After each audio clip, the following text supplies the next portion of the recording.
தமிழன் தொலைக்காட்சி நேயர்களுக்கு வணக்கம். அம்பேத்கர் மக்கள் மையத்தின் நிறுவன தலைவர் திருமிகு வே. சசிகுமார் அவர்கள் நமது அரங்கிற்கு வருகை தந்திருக்கிறார். அவருடன் நாம் பேசுவோம். வணக்கம். வணக்கம் ஐயா. அம்பேத்கர் மக்கள் மையம் இந்த அமைப்பு, அது பெயரை பார்த்தோன்னா ஒரு தலித் அமைப்பு போல ஒரு தோற்றம் தருகிறது. தமிழ்நாட்டில் எழுச்சி தமிழர் திருமாவளவன் அவர்களுக்கு பிறகுதான் மற்றவர்கள் எல்லாம் அப்படின்ற ஒரு சூழல் தான் இருக்குது. அப்படி இருக்கும்போது நீங்கள் அவரோட இணைந்து போகாமல் தனியாக ஒரு அமைப்பு, தனியாக ஒரு கட்சி இப்படி போகிறதுனால தலித் மக்களின் ஒற்றுமை குலையாதா?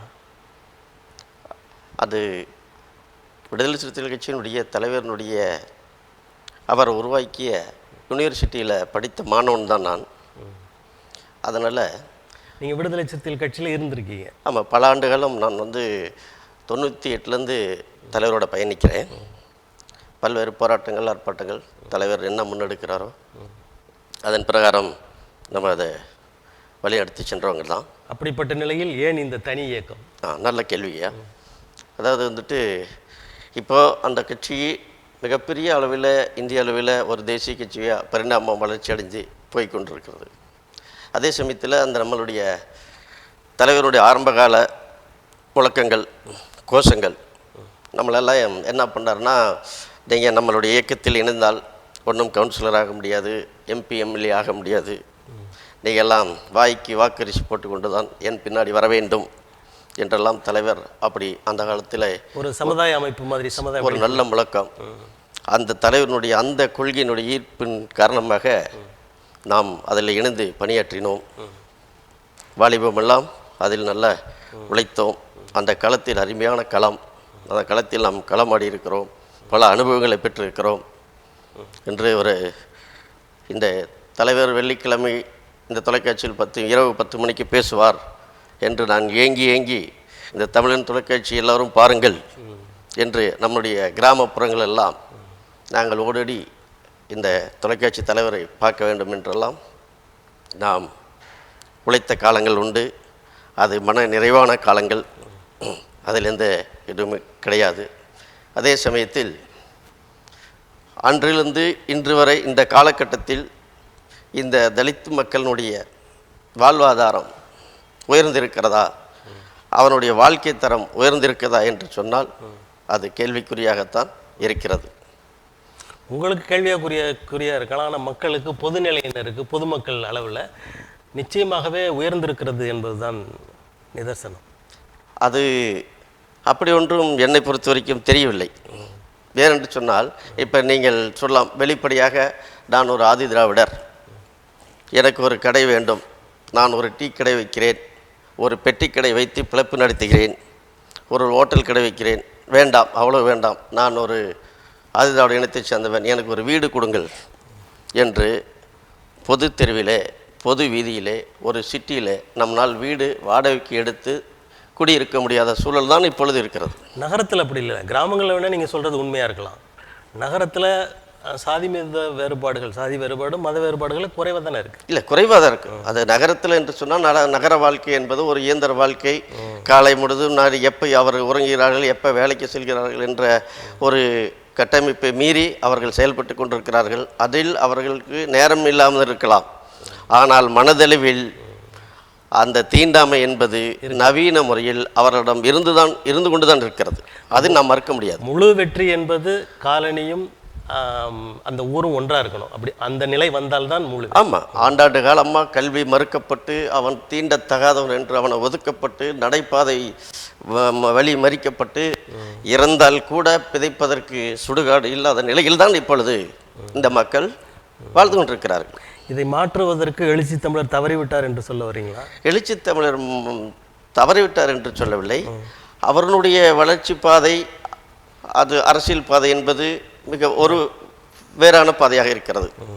சரியான பாதையாக இருந்தாலும் அம்பேத்கர் சொன்னபடி அதிகாரம் கையில் வந்தால் தான் நமக்கான விடுதலை கிடைக்கின்றாரு. அதை நோக்கி அவர் பயணம் பண்ணுறான்னு சொல்லலாம்ல. அதிகாரத்தை நாம் நோக்கி பயன் பண்ணுவதில் எந்த தவறும் இல்லை. ஆனால் நாம் தனியாக பாபா சாஹிப் அம்பேத்கர் அவர்களுடைய பெயரில் இயக்கம் கட்டி அதிலே நாம் அந்த பெயரில் நாம் தேர்தலை சந்தித்து பாபா சாஹிப் அம்பேத்கர் அவர்களுடைய அம்பேத்கர் மக்கள் இயக்கம், மக்கள் தலித் மக்கள் இயக்கம், அம்பேத்கர் இயக்கம் எது வந்தாலும் சரி, அவர்கள் சட்டசபையிலேயே எம்எல்ஏவாகவோ எம்பியாகவோ பார்லிமெண்ட்டில் இருந்தால் நம்மளுடைய இந்த தலித் மக்களுடைய பிரச்சனைகளை தன்னிச்சையாக எடுத்து கூற முடியும், அதற்கு உண்டான சொல்யூஷனை தேட முடியும். ஆனால் பெயர் தான் அம்பேத்கர் பெயர் இல்லைன்னாலும் அம்பேத்கருடைய கொள்கைகளை முழுவதுமாக கடைபிடிக்கிறவர் தானே திருமாவர்கள். அதே மாற்று கருத்து இல்லை. இருந்தாலும் கூட நம்ம இப்போ பல தேர்தல்கள் திமுகவுடன் தான் நம் விடுதலை சிறுத்தைகள் பயணிக்கிறது. நாம் கடந்த தேர்தல் வரை நானும் அதில் பயணித்திருக்கிறேன். இருந்தாலும் நாம் இப்போ இவ்வளவு நவீன காலம் வந்துவிட்டது, தீண்டாமை சிட்டியில் இல்லை, தலைவர் இருக்கிறார் என்றெல்லாம் அந்த கூட்டணி கட்சிக்காரர்களுடைய திமுக அரசு அதையெல்லாம் உணரவில்லை. நம்மளிடத்தில் எழுச்சி தமிழர் உடன் இருக்கிறார், அவர் நம்மளுடைய கூட்டணியில் இருக்கிறார். அவர் சொன்னால் தாழ்த்தப்பட்ட மக்கள், பட்டியலின மக்கள் அனைவரும் வாக்களிக்கிறார்கள். அந்த வாக்கை நாம் பெற்று நாம் ஆட்சி அதிகாரத்தை நாம் பிடித்திருக்கிறோம் என்கின்ற மனநிலை அவரிடத்திலே இல்லை. இதை எந்த நிகழ்வுகள் மூலமாக இப்படி சொல்கிறீங்க, குற்றம் சுமத்துறீங்க? நீங்கள் உதாரணமாக உலகத்தில் எங்கும் இந்த மக்களுக்கு நடந்துவிடக்கூடாத அளவுக்கு வேங்க வயல் பிரச்சனை, அது இன்னும் நம் நெருடலாகவே இருக்கின்றது. நீங்கள் இப்பொழுது இன்னும் நீங்கள் தலைவர் இருக்கட்டும், புரட்சி பாரத கட்சிகள் இருக்கிறது, மற்ற தலைவர்களும் இருக்கிறார்கள், தலித் அமைக்கு மிக வலுவான தலைவர்கள்லாம் தமிழ்நாட்டில் இருக்கிறார்கள். இருந்தும் கூட இந்த பட்டியலின மக்கள் மலம் கலந்த நீரை குடித்தார்களா இல்லையா?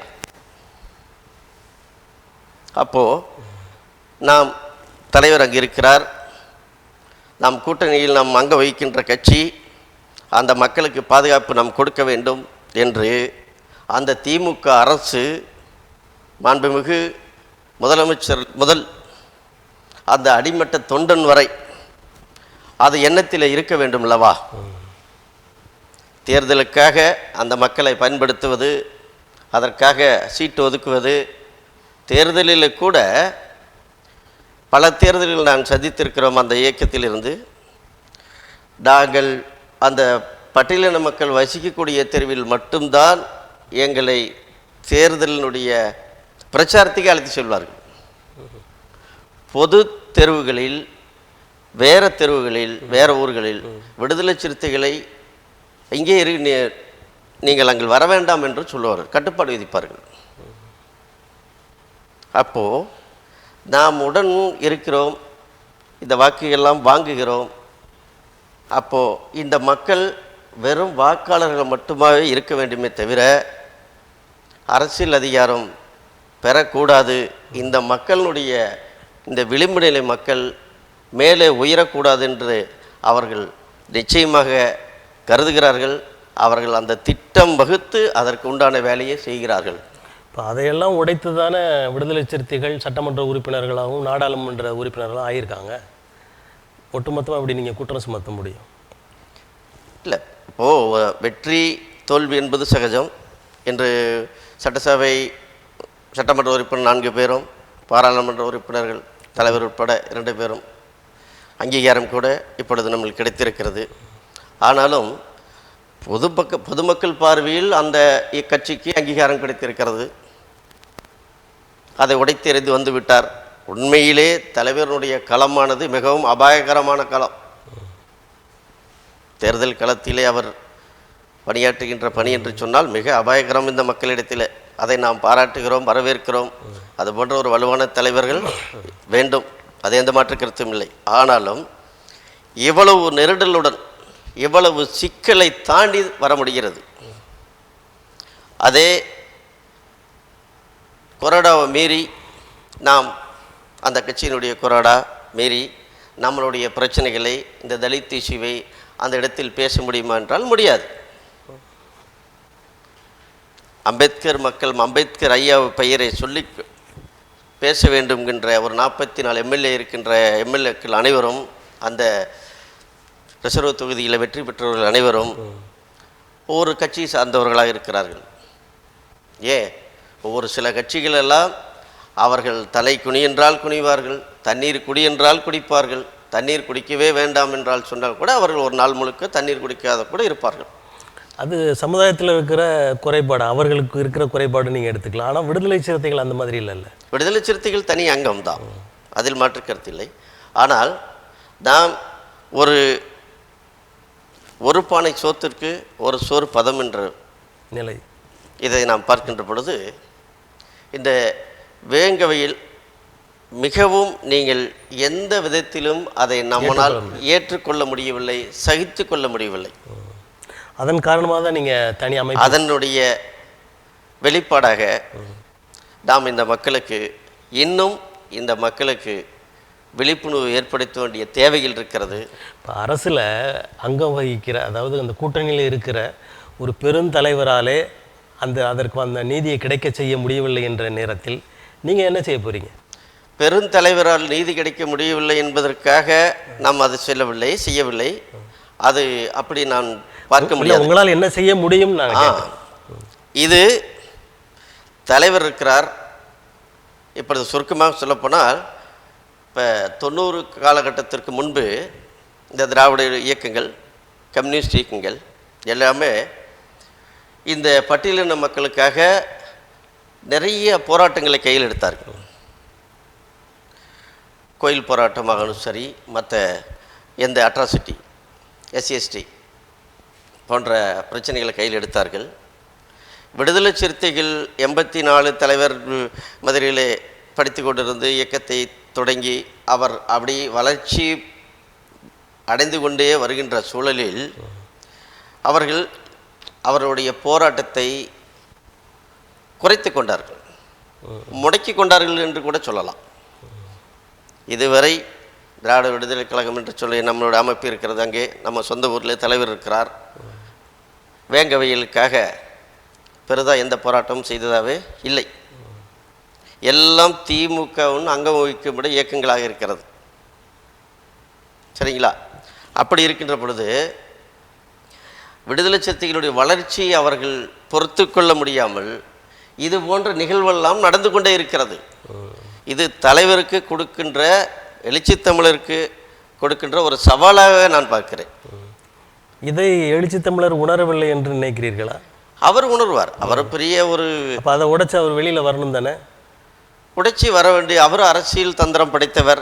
அரசியல் சூழ்ச்சி, இந்த சாதி இந்துக்கள் மத்தியில் இவ்வளவு பெரிய ஒரு இயக்கத்தை கட்டி இவ்வளவு இன்று அங்கீகாரம் வாங்கக்கூடிய எழுச்சி தமிழரை விட்டு கொடுக்கவே மாட்டேங்கிறீங்க. அப்படி இருக்கும்போது அங்கிருந்து நீங்கள் ஏன் வரணும்? இல்லை, இந்த மக்கள் பிரச்சனைக்கு களமாட வேண்டிய பிரச்சனைகள், இந்த தேவைகள் இருக்கிறது. இது இயக்கமாக நாம் கட்டி இருக்கிறோம். அது அரசியல் பாதையாக இருக்கிறது. இது சமுதாய பணி அவசியமாக இருக்கிறது. இப்போ இந்த வேங்கை வயல் அந்த சிக்கலுக்கு அந்த நீதி கிடைக்க வேண்டும் என்பதற்காக நீங்கள் எடுக்கும் செயல்பாடுகள் என்ன? முதல் கட்டமாக நாம் இப்போ சமீபத்தில் இந்த அம்பேத்கர் மக்கள் மையம் என்கின்ற அமைப்பை நாம் தொடங்கியிருக்கிறோம்.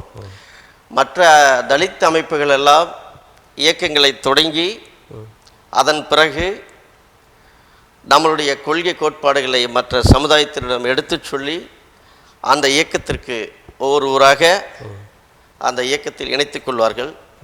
ஆனால் அம்பேத்கர் மக்கள் மையம் என்கின்ற அமைப்பு தலைவராக இருக்கிறேன் நான், பட்டியலினத்தை சேர்ந்தவன்.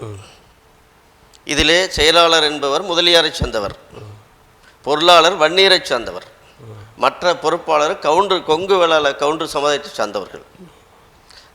நமக்கு அம்பேத்கரை விரும்புகிறவர்கள், சமுதாய வளர்ச்சியை விரும்புகிறவர்கள் எல்லாம் இங்கே இருக்கலாம். இவர்களை நாம் வெறும் அம்பேத்கர்வாதிகளாக, தாழ்த்தப்பட்ட இனமாக, பட்டியல் இனமாக நாம் என்ன போராடுவதை விட நம்மை யாரெல்லாம் ஒடுக்குகிறார்களோ அவர்களிடம் இணைந்து இந்த பயணத்தை நாம் கொண்டு சென்றால் இந்த வேங்கவையில் போன்ற பிரச்சனைகள் எதிர்காலத்தில் வராமல் இருக்கும் என்பது என்னுடைய கருத்தாக இருக்கிறது. அதன் பிரகாரம் இந்த பாபா சாஹிப் அம்பேத்கருடைய கொள்கைகளை அவரிடத்திலே விளக்கி முதலில் ஒடுக்கப்பட்டவர்களிலிருந்து ஒடுக்குகிறவர்களிடத்திலே விலக்கி சொல்கிறோம். அவர்களை அழைத்து அவர்களுடன் சேர்ந்து பயணித்து சமுதாய பணி. ஒரு பழமொழி சொல்லுவாங்க, சாட்சிக்காரன் காலில் உள்ளது சண்டைக்காரன் காலில் உள்ளது மாதிரி. நமக்கு பிரச்சனை தீரணும். ஆமாம், நமக்கு அந்த விளிம்பு நிலையில் அந்த இழிவு சொல் சுமந்து கொண்டிருக்கிறோம். அதை நாம் துடைக்க வேண்டும். அதை நாம் துடைத்தால் என்ன? நாம் துடைக்க முடியாது. நாம் துடைப்பதற்காகத்தான் இத்தனை ஆண்டு காலம் புரட்சியாளர் அம்பேத்கர் வரை ஆரம்பித்து எத்தனையோ ஐயா தாத்தா ரெட்டமலை சீனிவாசன் போராடியதற்கான சில முன்னேற்றங்கள் இருக்கத்தான் செய்யும். அவர்களுடைய வழியாகத்தான் நாமும் அதே பாதையில் நம்ம செல்ல விரும்புகிறோம். நாம் கட்டமைத்து இருக்கிறோம். நம்ம இந்த இயக்கத்தை நடத்திக்கிறோம். இப்போ இந்த வேங்கை வயல் அந்த சிக்கலில் என்ன நீங்கள் நடவடிக்கைகள் எடுக்க? வேங்கை வயல் என்று சொல்ல அது திமுக அரசு உண்மையான குற்றவாளிகளை கண்டுபிடித்து, இதுதான் எல்லா அமைப்புகளும் சொல்லிட்டே தானே இருக்காங்க, எழுச்சி தமிழரும் சொல்லிட்டே தான் இருக்காரு. இல்லை, சொல்லுவது என்பது எதிர்கட்சிகள் ஆர்ப்பாட்டம் போராட்டங்கள் செய்யலாம். சரி, அதை நீங்கள் அதுக்கு தவிர்த்து நீங்கள் என்ன பண்ணுறீங்கன்னு கேட்குறேன். சரி, நம்மளும் அதே நம்ம எல்லாம் சொல்கிற மாதிரி நீங்களும் சொல்கிறீங்க, அவ்வளோதான். அப்படி இல்லைங்க. இதை நாம் முதல் கட்டமாக நம்ம இந்த பஞ்சமி நிலத்தை எடுத்து இந்த மக்களினுடைய பொருளாதாரத்தை மேம்படுத்துறதா நம்ம அஜெண்டா. வேங்கவயல் பிரச்சனையை நாம் அடுத்தடுத்து மற்ற தோழமை இயக்கங்களுடன் இணைந்து அவர்களிடத்தில் பேசி இந்த வேங்கவயல் பிரச்சனைக்கு அந்த கொடுமையை ஏற்படுத்திய குற்றவாளிகளை இந்த திமுக அரசு முன் சட்டத்தை முன் நிறுத்த வேண்டும், அவர்களுக்கு தண்டனை வழங்க வேண்டும் என்று. இந்த வகையில் எத்தனை தோழமை அமைப்புகளை நீங்கள் சந்தித்து பேசியிருக்கீங்க? எத்தனை பேர் இணைந்து செயல்படணும் உங்களுக்கு ஒப்புதல் சொல்லியிருக்காங்க? ஐயா, இப்போ அது நம்ம திராவிட விடுதலை கழகத்தில் பேசியிருக்கோம். மற்றபடி தமிழ் புலி கட்சிகள்கிட்ட பேசியிருக்கோம். இது நம்ம ஏரியாவில் இருக்கிற மாவட்ட செயலாளர் அவங்கள்ட்ட பேசிகிட்டு இருக்கோம். இப்போ தலித் விடுதலை இயக்கம் இந்த மாதிரி அமைப்புகளிடம் நாம் பேசிக்கொண்டிருக்கிறோம். நமக்கு இந்த குற்றவாளிகளை தண்டனை கொடுத்து இந்த செயலுக்கு முற்றுப்புள்ளி வைக்குமானால் அடுத்தவர்களுக்கு அது ஒரு பயமாக இருக்கும். அடுத்து இது மாதிரி நடக்காது. இதை நாம் முன்னெடுக்கிறோம். இதை விட வேற ஒரு இழிவு இல்லவே இல்லைங்கிறது நாம் நெருடலாக இருக்கிறதுனால் நாம் இதை இவ்வளவு முதன்மையாக நாம் பேச வேண்டி இருக்கிறது. இதை நாம் இதற்கான வலுவான போராட்டங்களை நாம் கையில் எடுக்க. இப்போ 2026 தேர்தலில் விடுதலை சிறுத்தைகள் கட்சி மாற்று கூட்டணி வைக்கும் அல்லது மாற்று கூட்டணியில் இணையும் அப்படின்ற ஒரு பேச்செல்லாம் வருது. அதை பற்றி உங்களுக்கு கருத்து என்ன? அது அரசியல் தந்திரங்கள். அது எதிர்கட்சிகள் இந்த கட்சியில் இருக்கிற கூட்டணி எதிர்கட்சிகள் அவர்களுடைய இருக்கிற கூட்டணி கட்சிக்காரர்களுடைய தக்க வைப்பதற்காக அவர்களும் வந்து விடுவார்கள், இவர்களும் வந்து விடுவார்கள் என்று அழைப்பது, பேசுவது, அறிக்கை விடுவது எல்லாம் அரசியலில் ஒரு சாதாரண விஷயமா. நீங்கள் திராவிட முன்னேற்ற கழகத்தில் விடுதலை சிறுத்தைகள் இருக்கிறார்கள், ஆனால் தலித் மக்களுக்கான அந்த நீதி கிடைக்கவில்லை என்கிற போது அடுத்த ஒரு கூட்டணி, அந்த கூட்டணிக்கு போயிடலாம், அங்கே அந்த நீதியை பெற்றுத்தருவார்கள் என்ற நம்பிக்கை காரணமாக மாறக்கூட செய்யலாம் தானே? கண்டிப்பாக செய்யலாம். நாம் இப்பொழுது திராவிட கட்சிகளையே நம்பி இந்த தமிழகம் இருந்து கொண்டிருக்கிறது, தமிழக மக்கள் இருந்து கொண்டிருக்கிறார்கள், இந்த பட்டியலின மக்கள் இருந்து கொண்டிருக்கிறார்கள். அவர்கள் வேறு இலவச திட்டங்களை அறிவித்து இது பட்டியலினங்களுக்கு வரக்கூடிய சிறப்பு கூரை திட்ட ஃபண்டு, சென்ட்ரல் கவர்மெண்ட் ஃபண்டு இதெல்லாம் எடுத்து இவர்கள் இது தேவையில்லாத இது போன்ற இலவசங்களுக்கு செலவு செய்து கொண்டிருக்கிறார்கள். இதெல்லாம் ஒரு மாயை. இது முழுமையாக மக்களுக்கு செய்யக்கூடிய அரசு இல்லை என்பதை இந்த மக்கள் புரிந்து கொள்வார்கள். தமிழ்நாட்டில் திராவிட கட்சிகளை தவிர்த்து வேறு யாரும் அரசால முடியாது என்ற நிலை தானே இருக்கிறது. நீங்கள் இல்லை, அதை உடைத்தெறிய வேண்டும். இந்த தலைவர்களெல்லாம் உடைத்தெறிய வேண்டும். இது நாம் கூட்டணி எத்தனை காலத்துக்கு கூட்டணி என்று இருப்பதை விட தனித்து நின்று தேர்தல் களத்தை சந்தித்து, இப்பொழுது டாக்டர் ராமதாஸ் அன்புமணியை சொல்லியிருக்கிறார். டாக்டர் ராமதாஸும் அதுக்கு அறிக்கை விட்டிருக்கிறார், தலித் முதலமைச்சர் ஆக்குவேன் என்று. அது என்றான்னு பார்த்தா அவர் சொல்லுவதெல்லாம் நடத்திடுவார். ஆடு நனைகிறது என்று ஓனாய் கவலைப்பட்டதாகத்தான் நான் பார்க்கிறேன். ஆனால் அவர் என்ன செய்ய வேண்டும்? அப்படி அவர் உண்மையாக சொல்லியிருந்தால், அவர் உண்மையாக எழுச்சி தமிழரிடத்தில் குடிதாங்கி என்கின்ற பட்டத்தை வாங்கியிருந்தது உண்மையான பட்டம் என்று வாங்கினது உண்மை. அந்த பட்டத்தினுடைய பொருள் அர்த்தங்கள் இருக்கிறது உண்மை என்று கருதினால் அவர் நாளைக்கே ஒரு அறிக்கை விடலாம். வன்னியர் சங்கத்தை கலைத்துவிட்டு பாட்டாளி மக்கள் கட்சியில் எல்லாம் இணைந்து விட வேண்டும், வன்னியர் சங்கமே தேவையில்லை, நமக்கு இனி ஜாதி கிடையாது, வட மாவட்டங்களில் வாழக்கூடிய ஆதி திராவிடர்களும் வன்னியர்களும் நாம் ஆதியிலிருந்து நாம் ஒரே தாய் மக்கள், ஒரே குடிகள், நாம் இந்த திராவிட சித்தாந்தத்தால் பிரிந்து கிடக்கின்றோம், இனி நாம் இருவருக்குள் சாதி வேற்றுமை இருக்கக்கூடாது என்று அவர் ஒரு அறிக்கை விட்டால் அவர் நினைத்தது போல தலித் முதலமைச்சராகலாம். மருத்துவர் ராமதாஸ் அவர்கள் வன்னியர் சங்கத்தை எல்லாம் கலைத்து விட்டு வரணும்னு சொல்கிறீங்க.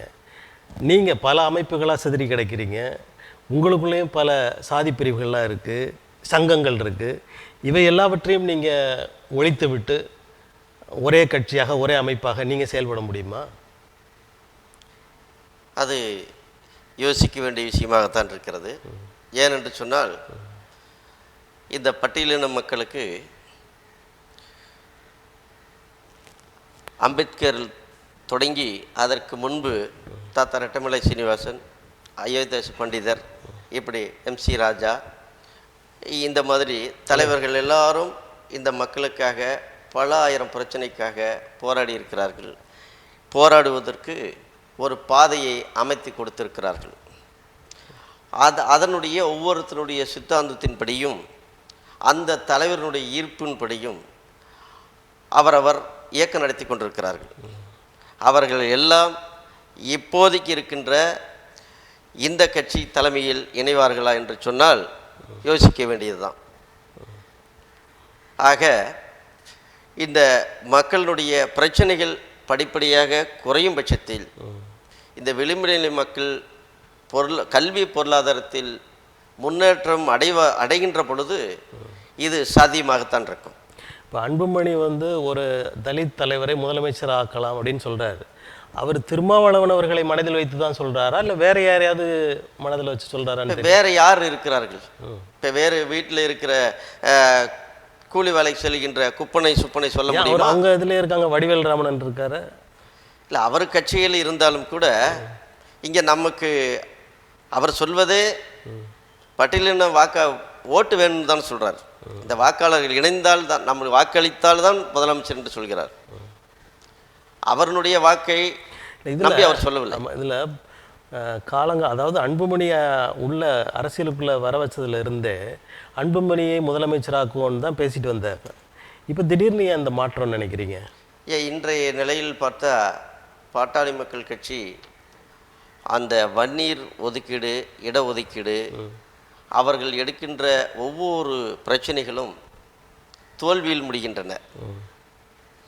அந்த மக்கள் அவர்களை இப்பொழுது நம்புவதாக இல்லை. வெற்றிக்காக பாதையை மாற்றுகிறார்கள். அவர்கள் யுத்தி, அது ஒரு வெற்றி பயணமாக நினைத்து கொண்டு தேர்தலில் இது ஒரு யுத்தி. ஒருவேளை அப்படி வெற்றி பெற்று விட்டால் அவங்க நிச்சயமாக கொடுத்துருவாங்களா? டெஃபினட்டாக கொடுக்க முடியாது, வாய்ப்பே இல்லை. இன்னும் அவர்கள் அப்படி வெற்றி பெற்று விட்டால் முதலமைச்சர் பதவியை விட்டு கொடுக்க மாட்டார்கள். இன்னும் ஒரு தலித்த ஒன்றிய அமைச்சராக்குனாங்க தானே, ஏன் நம்ப முடியாது? ஒன்றிய அமைச்சராக்கினால என்ன நடந்துருச்சு? ஒன்றிய அமைச்சர் இவர் கேட்காத அவர் என்ன செஞ்சிருவார், என்ன செய்ய முடியும்? அப்படி இல்லை. ஒரு முதலமைச்சர்ன்றது மிகப்பெரிய ஒரு நாட்டை ஆளக்கூடிய ஒரு ஆள்மை படைக்கின்ற ஒரு அதிகாரம் மிக்க பதவி. அதில் அவர்கள் வெறும் இது ஒரு யுத்தியை கையாளுகிறதை தவிர இது ஒன்றும் பெருசாக அவர்களுக்கு ஒன்றும் பலன் கொடுக்காது, கை கொடுக்காது.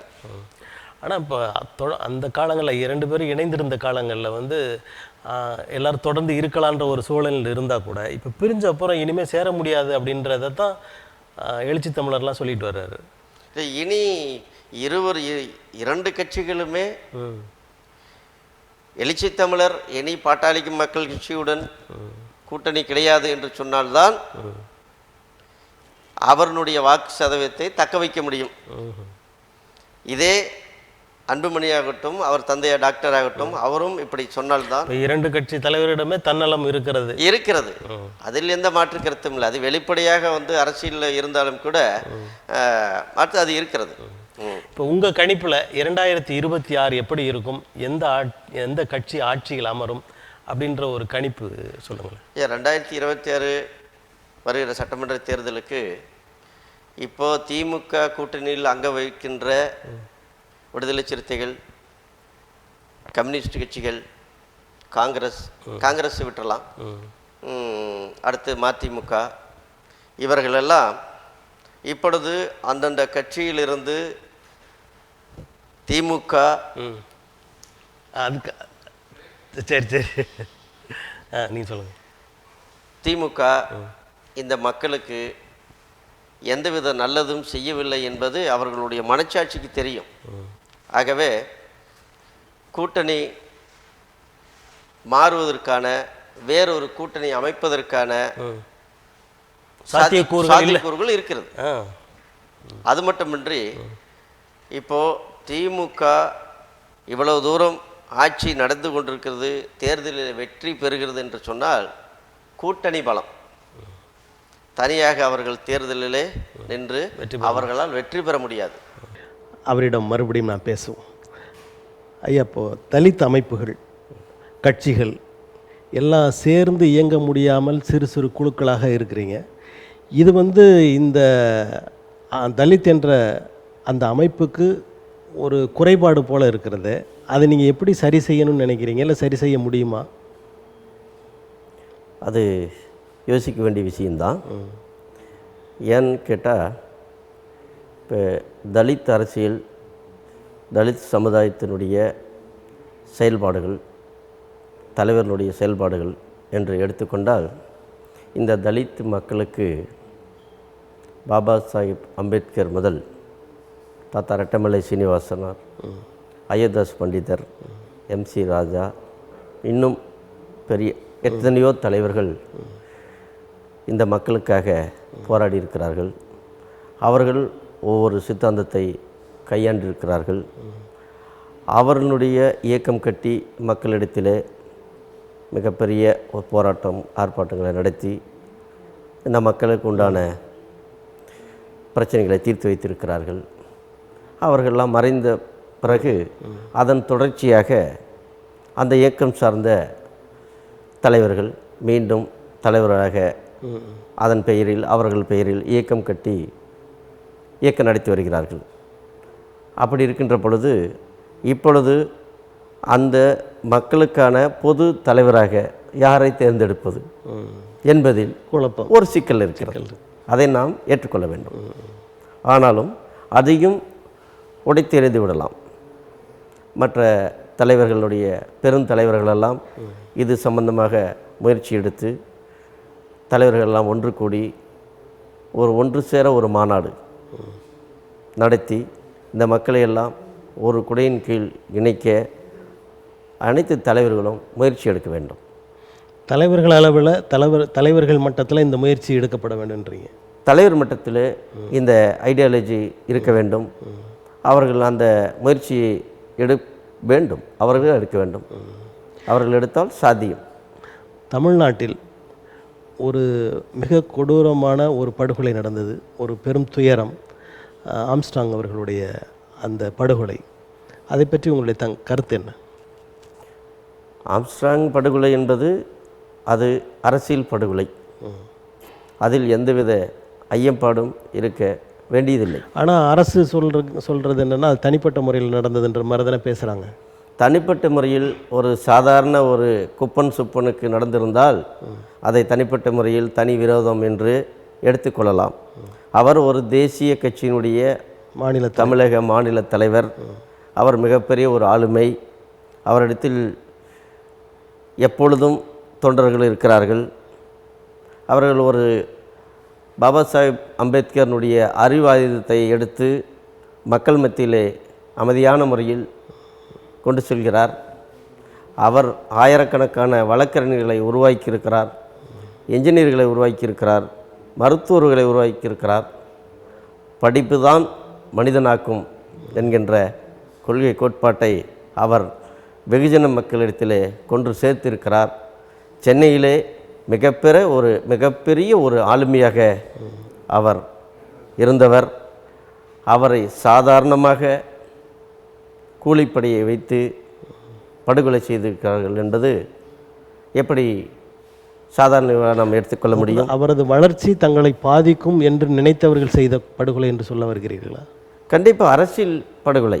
அரசியல் என்று சொன்னால் எல்லா விதத்திலையும் அரசியல் இருக்கிறது, ஒவ்வொரு விதத்திலையும். அவர் எப்பொழுதுமே அவருடைய பேச்சுக்கள் எல்லாம் நம்மளுடைய தாத்தன், நம்மளுடைய அப்பன் திராவிட கட்சியில் இருந்தார்கள், நாம் அதில் இருக்க தேவையில்லை, நாம் வன்னியர்கள், ஆதி திராவிடர்கள் இவர்களாம் இணைந்து நாம் செயல்பட வேண்டும். இப்போ அவர் சொன்னதாக சொல்கிறீங்க திராவிட கட்சிகள்னு. ஆனால் பாரதிய ஜனதா கட்சி, காங்கிரஸ் கட்சி இதில் உள்ளவர்கள்லாம் விசாரிக்கப்படுகிறார்கள், கைது செய்யப்படுகிறார்களே. அப்போ திராவிட கட்சியை மட்டும் நீங்கள் குறிப்பிட்டு சொல்கிறது சரியான? இந்த விசாரிக்கப்படுகிறது என்று இப்பொழுது அந்த வழக்கு காவல்துறையில் போய் கொண்டிருக்கிறது. இப்பொழுது ஒரு அம்பேத்கர் மக்களத்தில் இருக்கிறவருக்கு கூட வேறு ரீதியாக மற்ற அமைப்புகளுடைய தொடர்புகள் இருக்கலாம், அவர்கள் தொலைபேசியில் பேசியிருக்கலாம், அல்லது உண்மையான தொடர்புகள் கூட இருக்கலாம், அவர்களுக்கு வேறு ரீதியாக இருக்கலாம், அப்படி இருக்கலாம்.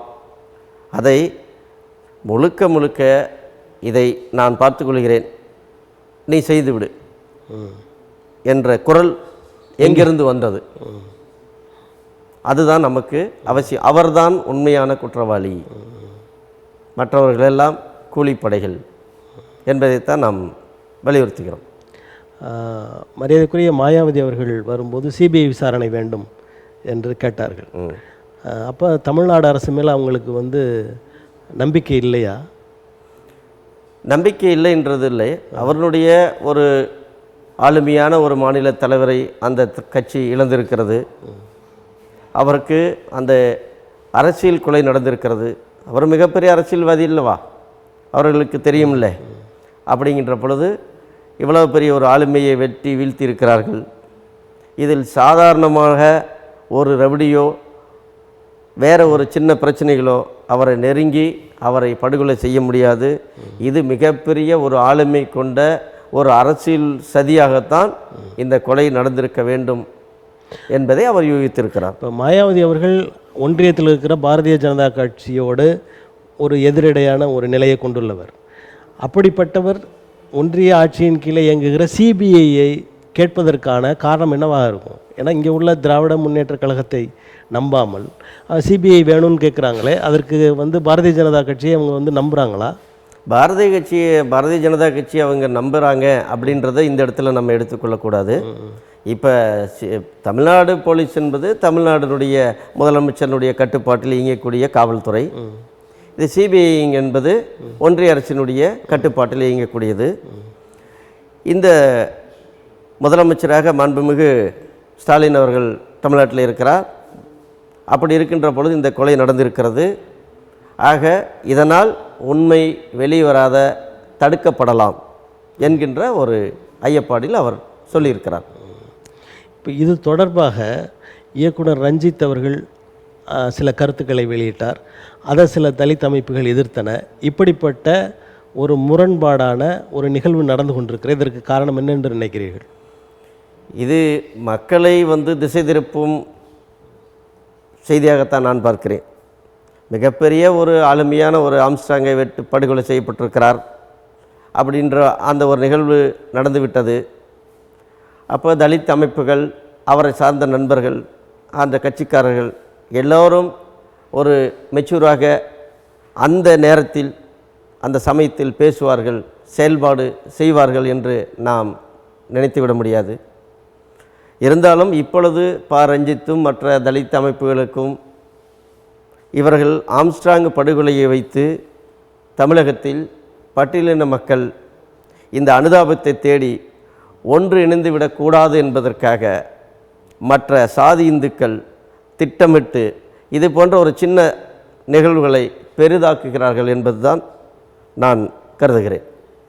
ஆம்ஸ்ட்ராங் அவர்கள் படுகொலையில் தொடக்கத்திலிருந்தே அதாவது அந்த நிகழ்வு நடந்த பிறகு எழுச்சி தமிழர் அவர்கள் இறுதி வரை இருந்து அந்த எல்லாவற்றையும் கவனித்தாங்க.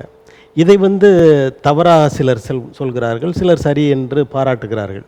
இதை பற்றி உங்களது கருத்து என்ன? எழுச்சி தமிழரை பொறுத்தவரை இந்த ஆம்சாங் படுகொலையில் நடந்தவுடன் அவர் வந்துவிட்டார். கடைசி வரை அவருடைய வேலையை அவர் சரியாகத்தான் பார்த்தார். அதில் எந்தவித சந்தேகமும் எனக்கு இல்லை. ஆனாலும் இது ஆம்ஸ்ட்ராங்கை இல்லாமல் வேறு ஒரு சமுதாயத்தை சார்ந்த வேறு ஒரு கட்சியினுடைய பிரபலமான ஒரு கட்சிக்காரரை இது போன்ற ஒரு படுகொலையில் படுகொலையில் நடத்தப்பட்டிருந்தால் எத்தனை அட்ராசிட்டிகள் அந்த ஜனங்கள் கொந்தளித்திருப்பார்கள், மறியல் செய்திருப்பார்கள். லாரி, பஸ்ஸு என்று எத்தையோ இந்த மாதிரியெல்லாம் நான் பார்த்துருப்போம். எல்லா கட்சியினுடைய தலைவர்கள் மீது கைது செய்தால், வழக்கு போட்டால் அந்த தொண்டர்கள் இது போன்ற சாலை மறியல், இது போன்ற பிரச்சனைகள்லாம் நடத்துவார்கள். ஆனால் இவ்வளவு பெரிய ஒரு ஆளுமையை வெட்டி வீழ்த்தி விட்டார்கள். இந்த எந்த அசம்பாவிதமும் நடக்காமல் எழுச்சி தமிழர் பார்த்து கொண்டார் என்று சில தவறான கருத்துக்களும். அசம்பாவிதம் நடக்காமல் பார்த்துக்கொள்வது நல்லது தானே, நாட்டுக்கு நல்லது. ஆனால் அதற்காக இவர் பார்த்து கொண்டார். திமுக அரசுக்கு இவர் உதவி செய்து விட்டார். சட்ட ஒழுங்கை பாதுகாப்பதற்காக அவருக்கு திமுக ஆட்சிக்கு ஒத்துழைக்கிறார். ஏன் வேங்கவயல் பிரச்சனைக்கு அதுபோன்று நடத்தவில்லை என்பது மற்றவர்களுடைய ஒரு கேள்வியாக பார்க்கப்படுகிறது. உங்கள் பார்வையில் அது சரி என்று நினைக்கிறீங்களா? எனது பார்வையில் அவர் சரியாகத்தான் செய்திருக்கிறார். சட்ட ஒழுங்கு நாட்டில் நிலைநாட்டப்பட வேண்டும். இப்போ இந்த நிகழ்வை தொடர்ந்து தலித் தலைவர்கள் எல்லோருமே அமைச்சகத்திடம், அதாவது அரசிடம் எங்களுக்கு பாதுகாப்பு வேண்டும் என்று கேட்க தொடங்கி இருக்கிறார்கள். இதை பற்றி உங்களுக்கு கருத்து? கண்டிப்பாக. இப்பொழுது இவ்வளவு மிகப்பெரிய ஒரு ஆளுமை, ஒரு தேசிய கட்சியினுடைய மாநில தலைவர், மிகப்பெரிய ஒரு ஆளுமை, அவரிடத்தில் எப்பொழுதும் 100 பேர் 200 பேர் என்று பாதுகாப்பாக இருக்கக்கூடியவர், அவருக்கு துப்பாக்கி உரிமமும் வைத்திருப்பதாக சொல்கிறார்கள். இப்படிப்பட்ட ஒரு தலைவருக்கு சாதாரணமாக கூலிப்படையை ஏவி அவர்கள் வெட்டி வீழ்த்தி விட்டார்கள். அதை பார்க்கின்ற பொழுது மற்ற சின்ன சின்ன இயக்கங்கள், மற்ற அம்பேத்கர்வாதிகள் அவர்களுக்கெல்லாம் பாதுகாப்பு இல்லை என்பது நிதர்சனமான உண்மையாகத்தானே தெரிகிறது. அப்படி கேட்டும் கூட கேட்டவர்களுக்கெல்லாம் அந்த அரசு பிஎஸ்ஓ அந்த பாதுகாப்பு தரவில்லை என்பதற்கான காரணங்கள் எதுவும் இருக்கிறதா? எப்படி இந்த அரசு இந்த தலித்து மக்களினுடைய வாக்குகளை வாங்கி அவர்களுக்கு அதை செய்கிறோம் இதை செய்கிறோம் என்று கண் துடைப்பாக ஏதாவது செய்வதாக நடிக்குமே தவிர உண்மையில் எதுவுமே செய்யாது. இப்போ உதாரணத்துக்கு தாட்கோவை எடுத்துக்கொண்டால், அந்த தாட்கோ மானியத்துடன் கூடிய ஒரு கடன் பெற சென்றால் தாட்கோவில் சரியாகிவிடும், ஓகே லோன் கொடுத்துவிடும் என்று சொல்வார்கள். அங்கே வங்கியில் கொடுக்க மாட்டார்கள். நமக்கு இந்த பட்டியலின மக்களுக்கென்று மத்திய அரசில் வருகின்ற ஃபண்டை கூட அவர்கள் வேறு இதுக்காக செலவு செய்கிறார்கள். அப்படி இருக்கின்ற பொழுது நமக்கு சட்டத்தால் இந்த மக்களுக்கு செய்யக்கூடிய நலத்திட்டங்களை கூட செய்யாத அரசு இந்த தலித் தலைவர்களை எப்படி பாதுகாக்கும்? அப்போ தலித் மக்களுக்கு எதிரான அரசு திராவிட முன்னேற்ற கழக அரசு என்று இதில் எந்தவித சந்தேகமும் இல்லை. நாம் அதை பகிரங்கமாக சொல்ல கடமைப்பட்டிருக்கிறேன். இந்த அரசு நுணுக்கமாக பார்த்தால் இந்த தலித் மக்களுக்கு எந்த விதத்திலும் பயனில்லை. அதாவது சிறப்பு திட்டங்கள் பல வருகின்றன, மாணவர்களுக்கு, பெண்களுக்கு என்று நிறைய திட்டங்களை நிறைவேற்றியிருக்கிறாங்க.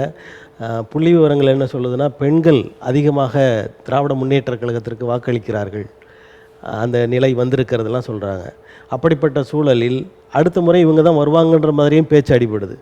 அப்படி இருக்கும்போது நீங்கள் எதிரான கருத்துக்களை வெளியிடுவதன் காரணம் என்ன?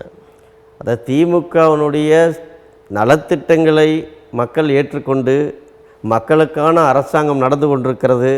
ஆகவே மீண்டும் அவர்களை நாம் ஆட்சி கட்டளையில் அமர்த்துவோம் என்றெல்லாம் அவர்கள் வாக்களிக்கவில்லை. எதிர் அணியாக இருக்கக்கூடிய அனைத்திந்திய அண்ணா திராவிட முன்னேற்ற கட்சிகள் எதிரணிகள் இவர்கள் திமுகவினுடைய எதிர்ப்பு வாக்குகளை அவர்கள் வாங்கக்கூடிய யுத்தியை அவர்கள் கையாளவில்லை என்பதைத்தான் உண்மையான நிதர்சனமான உண்மை. இப்போ தலித் அமைப்புகளுக்கு, அதாவது இந்த மக்களுக்கு எதுவுமே அரசு செய்யவில்லைன்ற மாதிரி ஒரு வாதம் வைக்கிறீங்க. ஆனால் கலைஞர் காலத்தில் கூட அருந்ததிகளுக்கு 3 விழுக்காடு உள் ஒதுக்கீடை கொடுத்து அந்த மக்களுக்கான நல்ல திட்டங்களை தந்தாங்க. அதை நீங்கள் எப்படி பார்க்குறீங்க? அது என்னுடைய சகோதரர்கள் தான். அது அவர்களும் மேலே வர வேண்டும், படித்து வேலை வாய்ப்பில் வர வேண்டும், அதில் மாற்று கருத்து இல்லை.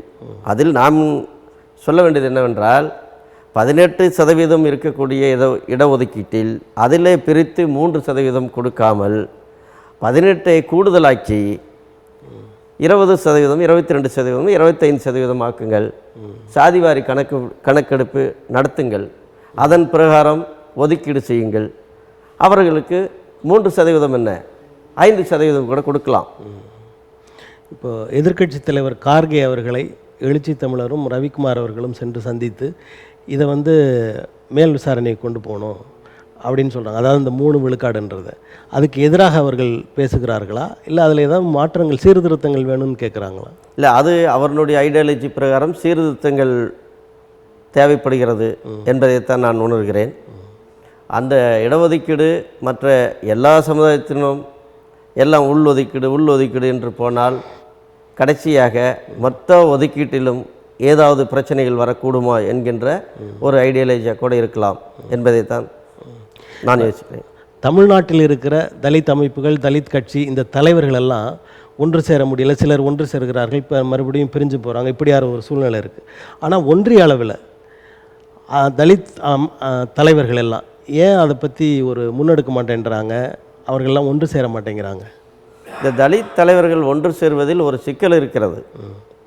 ஒவ்வொரு தலித்து தலைவர்களும் அவர்கள் ஏற்றுக்கொண்ட தலைவர்கள் வேறாக இருப்பார்கள். பட்டியலின மக்களை ஒட்டுமொத்தமாக இந்திய ஒன்றியத்தில் ஒட்டுமொத்தமாக அம்பேத்கரை முன்னிறுத்துகிறீர்கள். அப்போ எல்லாம் அதை முன்னிறுத்தி ஒன்று சேரலாம்ல? அம்பேத்கரை நாம் முன்னிறுத்துகிறோம்.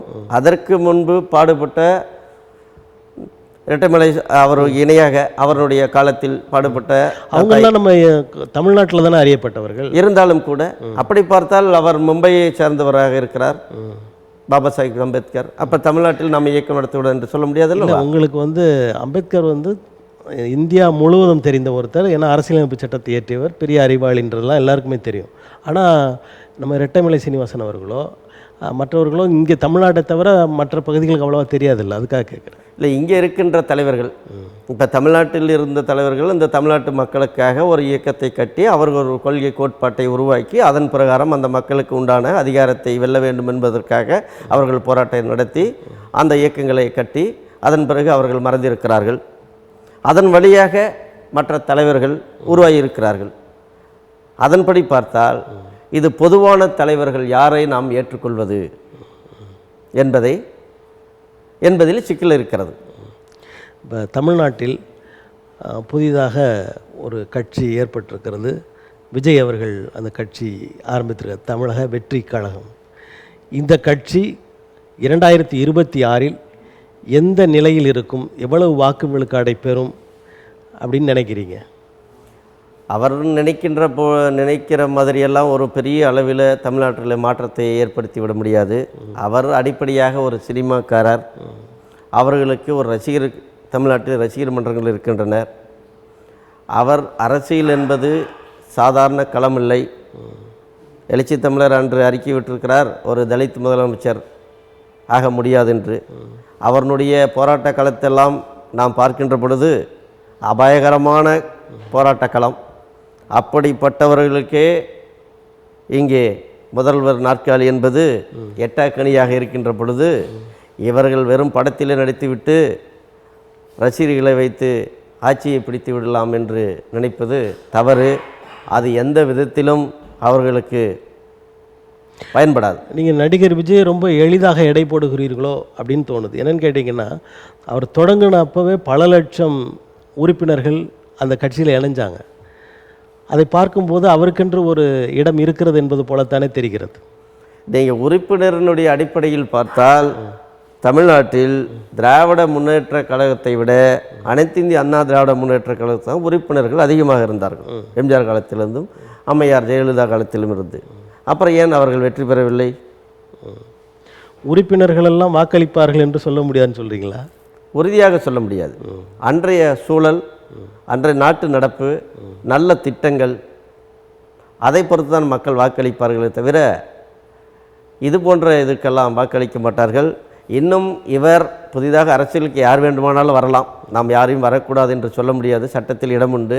சினிமாக்காரரும் வரலாம், விவசாயிகளும் வரலாம், யார் வேண்டுமானாலும் வரலாம். ஆனால் இந்த அரசியல் களம் இந்த மக்கள் மத்தியில் இன்னும் இவர் போய் சேரவில்லை. இன்னும் இவருடைய அரசியல் பயணம் என்பது ரொம்ப தூரம் இருக்கிறது. அதற்குள்ளாகவே இவர் முதலமைச்சர். நீங்கள் எழுச்சி தமிழரோட ஒப்பிடுறீங்க. அவர் அனுபவம் மிக்கவர், பல போராட்டங்களை கண்டவர், களம் கண்டவர்லாம். ஆனால் அப்போது இருந்த விஞ்ஞான முன்னேற்றம் என்பது வேறு, இப்போ இருக்கிறது வேறு. இப்போ மிக விரைவாகவே எல்லா மக்களையும் சென்றடக்கூடிய தொடர்பு சாதனங்கள் இருக்குது. ஆகவே அவருடைய வளர்ச்சியும் வெகுவாக வரும். தொடர்பு சாதனங்கள் மூலமாக இந்த கட்சியினுடைய பெயர்களும், இந்த கட்சியினுடைய சின்னங்களும், இந்த கட்சியினுடைய வேட்பாளர்களும் அவர்களுக்கு எளிதாக மக்களிடத்தில் சென்றடையுமே தவிர நாம் எப்படிப்பட்டவர்கள், நாம் இந்த சமுதாயத்திற்காக, இந்த நாட்டிற்காக உழைக்கக்கூடியவர்களா, உழைத்தவர்களா? ஒரு திட்டம், தவறான திட்டத்தை அரசு முன்வைத்திருக்கிறது, அதை எதிர்த்து இந்த இயக்கம் போராடி இருக்கிறதா, களமாடி இருக்கிறதா, காவல்துறையிடம் மோதல் உருவாக்கி இருக்கிறதா, அதற்காக வழக்குகள் பதிவுபட்டிருக்கிறதா, இவர் சிறை சென்றிருக்கிறாரா, இந்த மக்களுக்காகவே இவர் அர்ப்பணிச்சிருக்கிறாரா, இதையெல்லாம் மக்கள் பார்ப்பாங்க. இதையெல்லாம் 100% பார்ப்பார்கள். இப்போது நாம் தமிழர் கட்சி சீமான் அவர்கள் ஒரு மென்மையான போக்கை, விஜயோட மென்மையான போக்கை கடைபிடிக்கிறார். எதிர்காலத்தில் இவர்கள் இணையக்கூடிய வாய்ப்பு இருக்கிறது கூட்டணியாக அப்படின்ற ஒரு கருத்து நிலவுகிறது. அவர் மென்மை போக்கை கடைபிடிப்பது என்பது அவர் தன்னுடைய தொண்டர்களை தக்க வைப்பதற்காக, தான் விஜய் பக்கம் நம்மளுடைய தொண்டர்கள் அந்த பக்கம் சாய்ந்து கூடாது என்பதற்காக அவரையும் நாம் அரவணைப்பதாக அவர் ஒரு யுத்தியை கையாளுகிறார். ஆனால் இப்போ அந்த கட்சியிலேருந்து அவருடைய உறுப்பினர்கள் வெளியில் போகிறாங்கன்ற நிலைமை இருக்கா? டெஃபினட்டாக இருக்குது. உங்களுக்கு இப்போ முதல் தேர்தலை விட இந்த தேர்தலில் அதிகமான வாக்குகள் வாங்கியிருக்காங்க. ஒரு 35 லட்சம் வாக்குகளை வாங்கியிருக்காங்க. அப்போ கூடிக்கொண்டிருக்கிறது, உறுப்பினர்களுடைய எண்ணிக்கை கூடுகிறதுன்னு தானே அர்த்தம். இந்த தேர்தலில் உறுப்பினர்கள் கூடி அதிக வாக்குகள் பெற்றுவிட்டால் அடுத்த தேர்தல் அதை விட கூடும் என்பதெல்லாம் சொல்ல முடியாது, குறையலாம். சினிமா மோகம் என்பது, இந்த கலாச்சாரம் என்பது தமிழ்நாட்டில் நம்ம இளைஞர்கள் மத்தியில் ரொம்ப அபாயகரமான ஒரு செயலாக இருக்கிறது. அதனுடைய வெறும் ஒரு செயல்பாடாகத்தான் விஜய் பக்கம் இந்த தம்பிகள்லாம், தொண்டர்கள்லாம் இணைந்து கொண்டிருக்கிறார்கள். அது ஒன்றும் பெரிதாக பெருசாக அவர்கள் கை கொடுக்காது. தாம் எவ்வளோ பெரிய நடிகராக இந்த ஐயா சிவாஜி கணேசன் அவர்களே தமிழ்நாட்டில் கட்சி தொடங்கி அரசியல் நடத்த முடியவில்லை. இவர்கள் சினிமாக்காரர்கள் இனி ஆட்சியை பிடிப்பது என்பது தமிழ்நாட்டில் நடக்க முடியாத ஒன்று. இப்போ தமிழ்நாட்டில் மருத்துவர் கிருஷ்ணசாமி, ஜான் பாண்டியன் போன்றவர்கள்லாம் ஒரு பெரிய பலமிக்கவர்களாக இருந்தார்கள். ஆனால் அவங்களுடைய பலமெல்லாம் குறைவது போன்ற ஒரு தோற்றம் தெரிகிறது. அதற்கு காரணம் என்ன? அது எப்படி என்று சொன்னால், அதுக்கும் இந்த மற்ற திராவிட கட்சிகள் தான், அவர்களை தான் குற்றம் சொல்வேன். அவர்கள் உற்சாதி பிரிவை உள்ளே நுழைப்பார்கள். டாக்டர் கிருஷ்ணசாமி கட்சியில் ஆதி திராவிடர்கள் இருப்பதை இவர்கள் விரும்பவில்லை. இது போன்ற அமைப்புகளில் ஒட்டுமொத்தமாக சமுதாய ரீதியாக பார்த்தால் பட்டியலின மக்கள் அனைவரும் அந்த கட்சியில் இருக்கிறார்கள். அவர்களிடத்தில் உற்சாதி பெருமையை எடுத்து கூறி ஒரு பொய்யான ஒரு விஷயத்தை அவர்களோட மனதில் பரப்பி அதை அந்த கட்சியிலிருந்து அவர்களை வெளியேற்றுகின்ற வேலையை இவர்கள் செய்கிறார்கள். இப்போ அதன் மூலமாக அவங்க பலம் இழக்கிறாங்க. அரசியல் கட்சிகள் பலம் இழப்பது, பலம் கூட்டுவது என்பது அவர்களுடைய யுத்தி இல்லை. அது அவங்க பலம் இழப்பு அதன் காரணமாக அல்லது விடுதலை சிறுத்தைகள் வளர்கிறது என்ற காரணத்தால். விடுதலை சிறுத்தைகளுடைய வளர்ச்சி அபார வளர்ச்சி. அதை யாராலையும் தடுத்து விட முடியாது. அது மற்ற அமைப்புகள் எந்த அமைப்புகளாக இருந்தாலும் இனி அவர்கள் உச்சம் தொடுகின்ற அளவுக்கு அந்த கட்சி வளர்ந்து விட்டது. அதில் அவருக்கு இணையாக மற்ற கட்சிகள் இருக்கும் என்று சொன்னால் அது அந்த கட்சி இன்னும் நிறையாக மற்ற கட்சிகள் எந்த கட்சியாக இருந்தாலும் போராட வேண்டியிருக்கிறது. மக்கள் மத்தியில் அவர்கள் களமாட வேண்டிய தேவை இருக்கிறது. இவ்வளவு நேரம் உங்களது மதிப்புமிகு நேரத்தை தமிழன் தொலைக்காட்சிக்கு தந்தமைக்காக எங்களது நெஞ்சார்ந்த நன்றியை தெரிவித்துக் நன்றி. நேயர்களே, அடுத்த அரசியல் அரங்கம் நிகழ்வில் வேறொரு ஆளுமையுடன் சந்திப்போம். நன்றி, வணக்கம்.